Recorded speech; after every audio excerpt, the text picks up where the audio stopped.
ਲਓ ਜੀ ਦੋਸਤੋ ਟਰੈਕਟਰ ਸਾਡਾ ਨਿਕਲਿਆ ਨਹੀਂ ਤੇ ਬੰਦਾ ਸਾਡਾ ਫਸ ਗਿਆ ਵਾ ਤੇ ਹੁਣ ਬੰਦਾ ਲੱਗੇ ਕੱਢਣ ਪਹਿਲੋਂ ਬੰਦਾ ਨਿਕਲੇਗਾ ਤੇ ਮੁੜ ਕੇ ਨਿਕਲੇਗਾ ਟਰੈਕਟਰ। ਆਏ ਹਾਏ ਹਾਏ ਦਾਦਾ ਉਸਤਾਦ ਫਸ ਗਿਆ।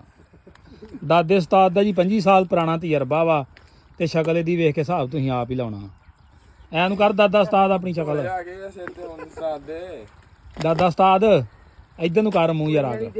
ਓ ਲਓ ਜੀ ਆ ਵੇਖ ਸਕਦੇ ਰੂਟਰ ਸਾਡਾ ਵਿੱਚ ਹੀ ਆ ਤੇ ਰੂਟਰ ਦਾ ਪਤਾ ਨਹੀਂ ਹੁਣ ਕੀ ਬਣਦਾ ਜੀ।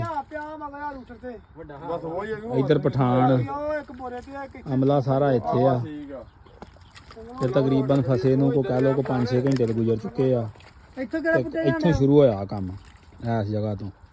ਇੱਥੋਂ ਸ਼ੁਰੂ ਹੋਇਆ ਫਸਣਾ ਹੌਲੀ ਹੌਲੀ ਹੌਲੀ ਸੁਹਾਗੇ ਲਾਉਂਦਿਆਂ ਸੰਗਲ ਲਾਉਂਦਿਆਂ ਹੁਣ ਉਹ ਉੱਥੇ ਕੰਮ ਚੱਲ ਗਿਆ। ਤੇ ਆ ਵੇਖੋ ਆ ਮਾਸ਼ਾਅੱਲਾ ਕਿੱਡਾ ਜਵਾਨ ਬੰਦਾ ਵਾ ਤਾਂ ਇਹਦੀ ਲੱਤ ਡਈ ਖੁੱਬਣ ਥੱਲੇ।